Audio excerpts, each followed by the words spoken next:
Financial Action Task Force to announce today whether Pakistan will remain in the grey list or not. Pakistan has already missed 3 consecutive deadlines to improve its counter-terror financing operations.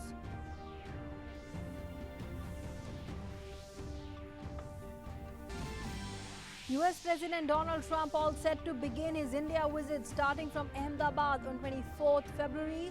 The External Affairs Ministry says India-US trade growing at more than 10% per annum. Emphasizes that Trump's visit to India will strengthen the global strategic ties.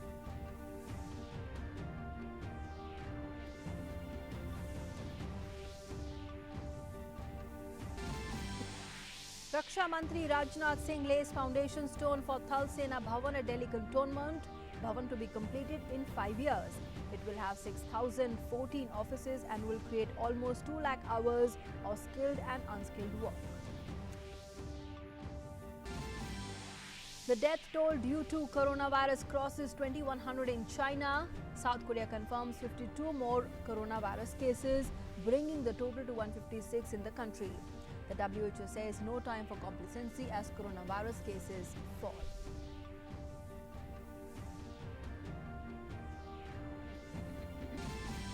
In cricket, rain forces an early end to opening day's play with India at 122 for 5 in the first test match against New Zealand in Wellington.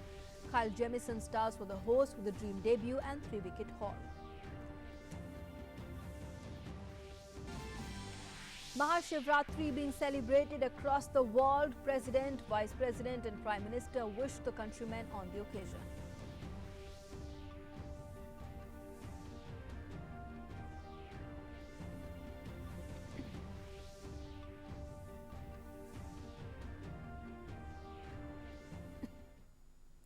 Hello and good afternoon. You're watching Doordarshan News with me, Nancy Kohli. Our top story: the Financial Action Task Force plenary meeting is expected to conclude today with the official announcement on the listing of Pakistan.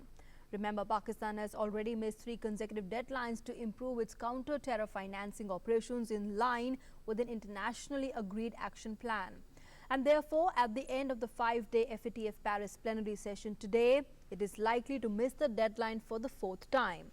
Pakistan now faces 3 options: to either remain in the grey list, to be shifted further to blacklist, or to be removed from the grey list if it is satisfactorily shows that it is taking credible action against the funding of terrorists. The current blacklist of the task force include Iran and North Korea. We'll keep our focus on that plenary meeting that is scheduled to conclude today. All eyes will be on that crucial meeting. But moving on now to another important story, and that's on US President Donald Trump's visit to India. He will be on a 2-day visit to India from 24th to 25th of February. Now, this will be President Trump's first visit and first standalone visit by a US president to India. President Trump's visit will be a brief one but an intense one, with all the essential elements of a state visit and 2 additional legs in Ahmedabad and Agra, all squeezed into less than 36 hours. From the moment of the arrival at the airport a little before noon on the 24th, the delegates will be treated to a display of famed Indian hospitality and India's unity in diversity. There's more.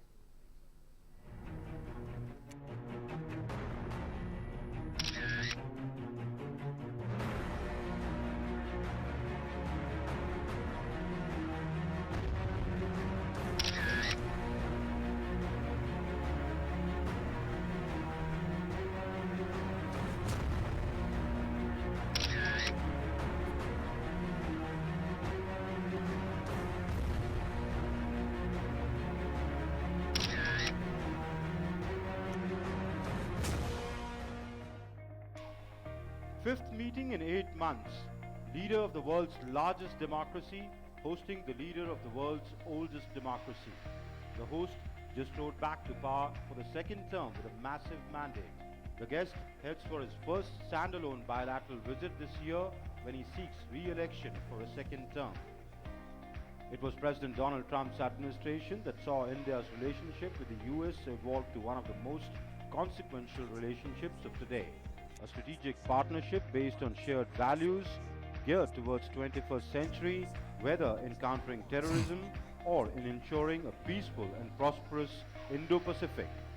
India and the US have unprecedented convergence of interests more than 60 dialogue mechanism, including the 2+2 at the ministerial level, which has foreign minister and the defense minister.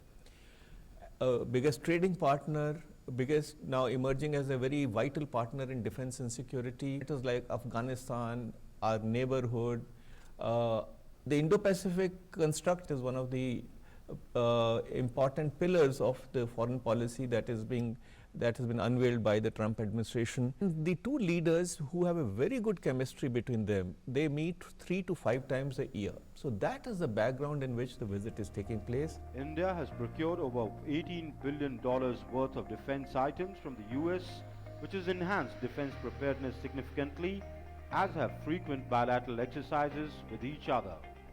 The United States is India's largest trading partner in goods and services combined, and the overall bilateral trade increased by over 10% per annum over the past 2 years to reach a figure of $142 billion in 2018. It is expected to cross $150 billion for the first time this year. US is India's 6th largest source of crude oil imports, with hydrocarbon imports rising to $7 billion in the last 2 years. The size of Indian diaspora in the United States is estimated at around 4 million, with 1 million of NRIs. There are more than 200,000 Indian students in the US and a robust engagement among academics, scientists, professionals and other stakeholders. From Howdy Modi to Namaste Trump, the two leaders' joint appearances only grow bigger and grander. From the over 50,000 strong crowd in Houston to the nearly 1 lakh registrations for the Namaste Trump at Motera Stadium, the people-to-people connect continues to flourish under the leadership of Prime Minister Modi and President Trump. The road show in Ahmedabad, I think that matters a lot, because he's a social media, savvy politician and populist, so he wants, to be glorified in front of a giant, global, audience. Prime Minister Modi knows how important domestic politics is for Trump's in his calculus, and both the Howdy Modi and the Namaste Trump in Ahmedabad, both of these signify that. The Indian diaspora, they have voted more for democratic candidates in the past. For history aficionados, President Eisenhower in 1959, President Nixon in 1969, President Jimmy Carter in 1978, followed by President Bill Clinton in 2000, George W. Bush in 2006, and President Obama in 2010 and 2015. The increase in high-level engagements in the 21st century are a clear indicator of the upward trajectory in Indo-US ties.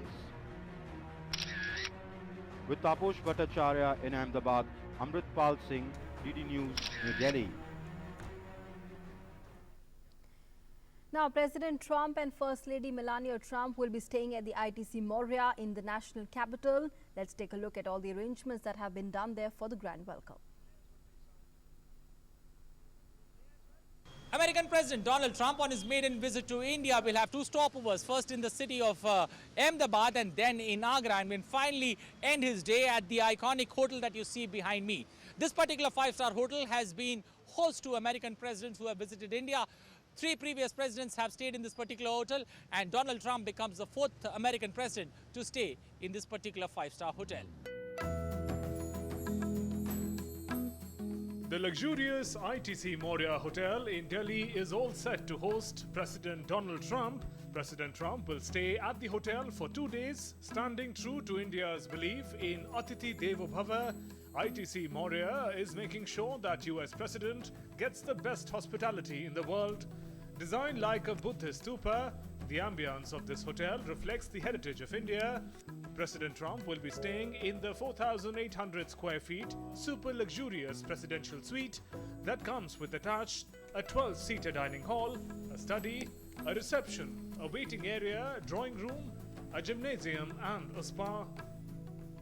There are silk paneled walls in the bedrooms. The suite has exclusive private entry and exit, separate high-speed elevator and a security system built with state-of-the-art modern technology. Elaborate arrangements have been done by this particular 5-star hotel to welcome the American president and the First Lady during their first visit to India. The two restaurants, Dampukht and Bukhara, are all geared up and excited to welcome the American president, and they have got a secret line of dishes that they're going to cater to the American president.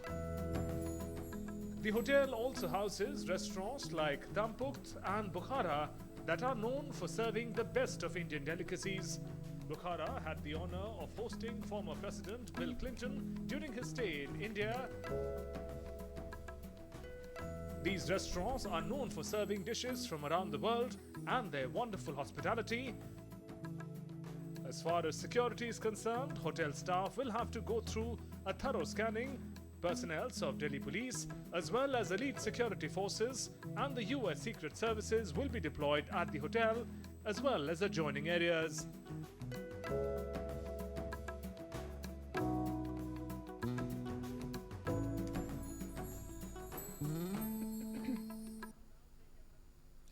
Moving on now to some other news, Raksha Mantri Rajnath Singh laid the foundation stone for Thal Sena Bhavan, India's army new headquarters at Delhi Camp in New Delhi. The army chief was also present on the occasion. The proposed 7.5 lakh square structure of new Sena Bhavan will house offices for 1,684 officers, both military and civilian, and 4,330 sub-staff, including several key army offices likely to be completed in the next 5 years. Sena Bhavan is a multi-story green building, would generate minimum 2 lakh hours of skilled and unskilled work and generate jobs for the youth.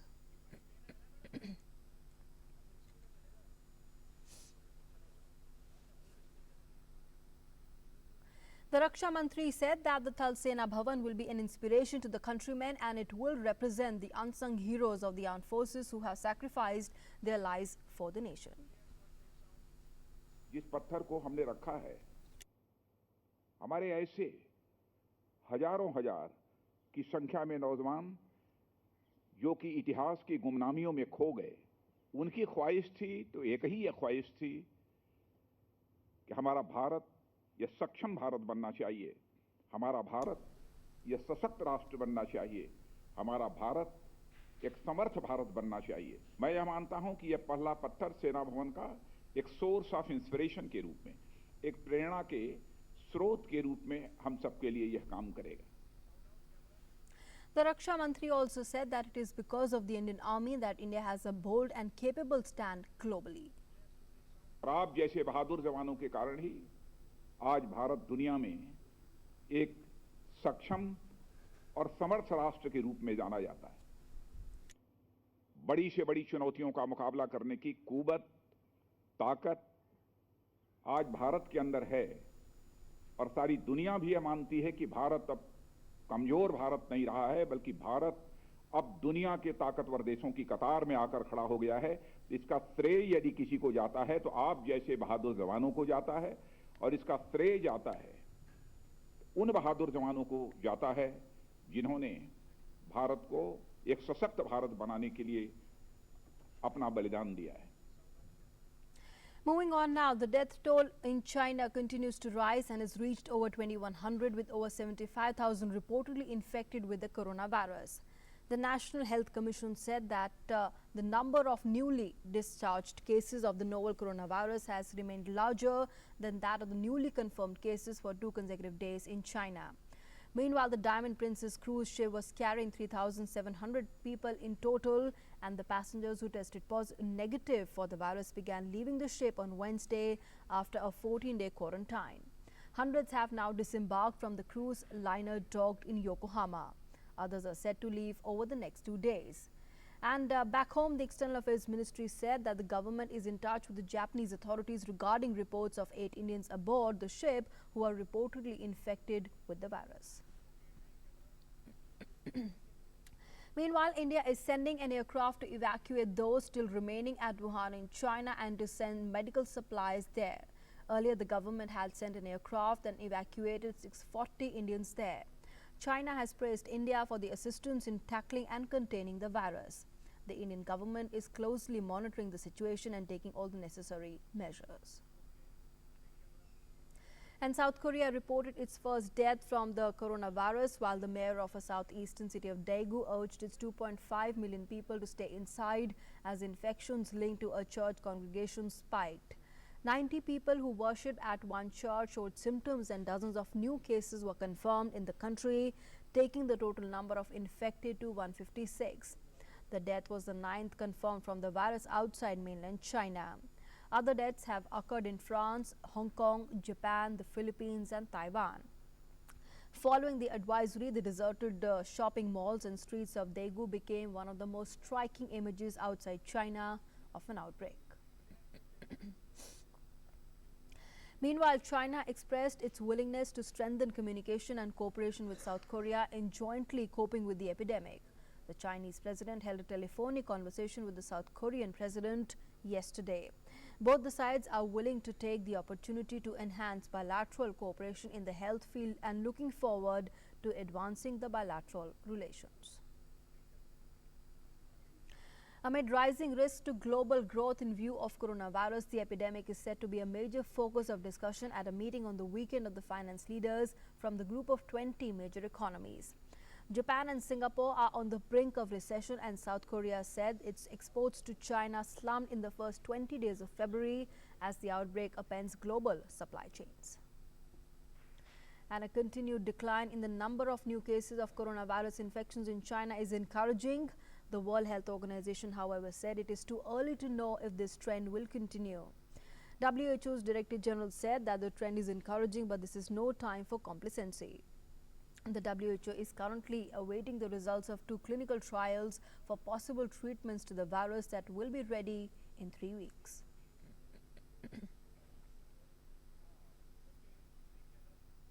Moving on now to news from back home, and in some other news, Karnataka is situated in the southwestern region of India and has made tremendous progress in the fields of education, agriculture, literature and tourism, as well as known for varieties of cuisine. Karnataka is famous for an ultimate culinary journey. Various types of bhat are popular in South Karnataka, whereas North Karnataka food is much spicier in comparison to other parts of Karnataka. Palm jaggery is an important ingredient in Karnataka's cuisine, and meals are served on a banana leaf. Here's a report.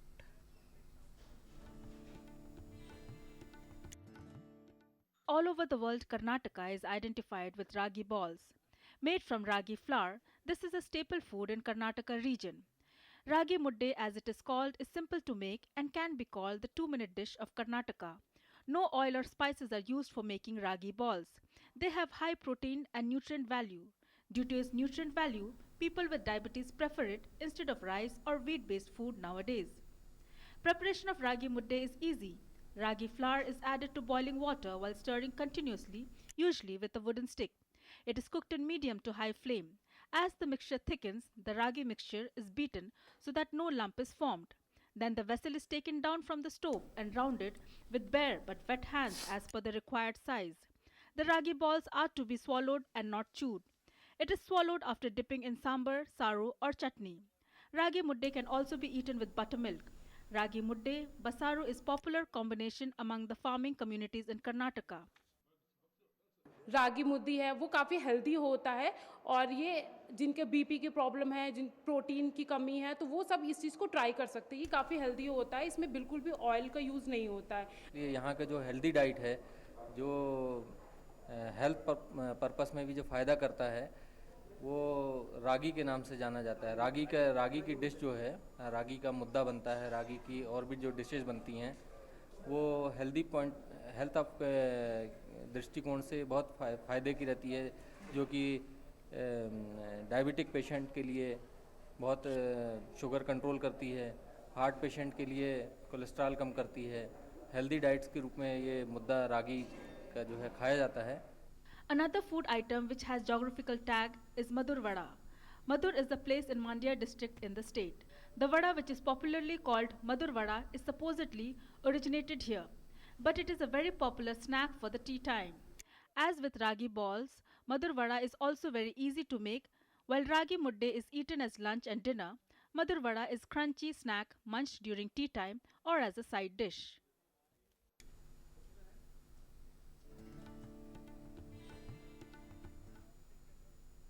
Moving on now to sports news, and thunderstorms have forced the umpires to call off play early on day 1 of the first test between India and New Zealand in Wellington. The first day belonged to the hosts, with them picking up 5 crucial wickets and leaving India reeling at 122 for 5.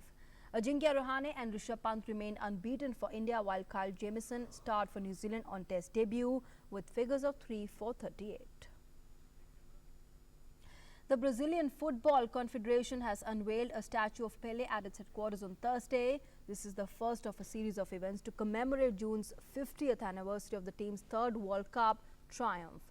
Pelé, who will be 80 in October, received a personal preview of the statue. Jairzinho, Collodalo and Dada were among members of the 1970 team present at the ceremony, along with current Brazil coach. The 1970 Brazil side, led by Pelé, is frequently rated the greatest team of all times.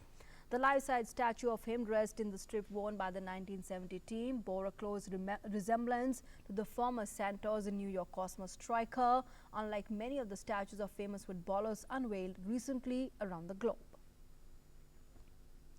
And on to some other news now. The festival of Mahashivratri is being celebrated with great enthusiasm across the country today. On this day, devotees worship Lord Shiva, observe a fast and perform various religious activities. According to the Hindu calendar, the festival is celebrated in the Falgun and the Shravan months. It is believed that Goddess Parvati and Lord Shiva were married on this day. And on the occasion of Mahashivratri today, a temple of Lord Shiva inside the premises of Sant Hiradaram Nagar police station in Bhopal's Bairagarh has been renamed as Thaneshwar Mahadev Mandir.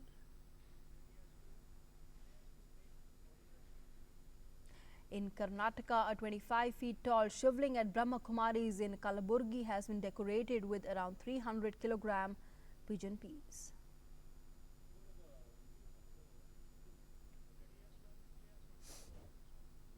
Devotees also lined up to offer prayers to Lord Shiva at the Kashi Vishwanath temple of Varanasi on the occasion of Mahashivratri today.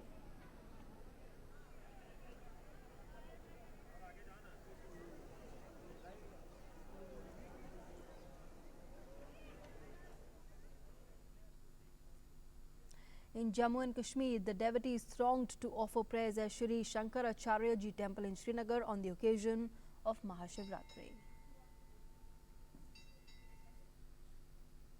The festival of Mahashivratri is being celebrated not only within the borders but also outside the borders as well. In Nepal, thousands of devotees are offering prayers at various Shiva temples, especially at the famous Pashupatinath temple in the capital Kathmandu. The Pashupati Area Development Trust has made elaborate arrangements for the millions of devotees, including Naga Baba and thousands of sadhu sannyasi who are performing special rituals in the temple premises on the auspicious day of Mahashivratri today.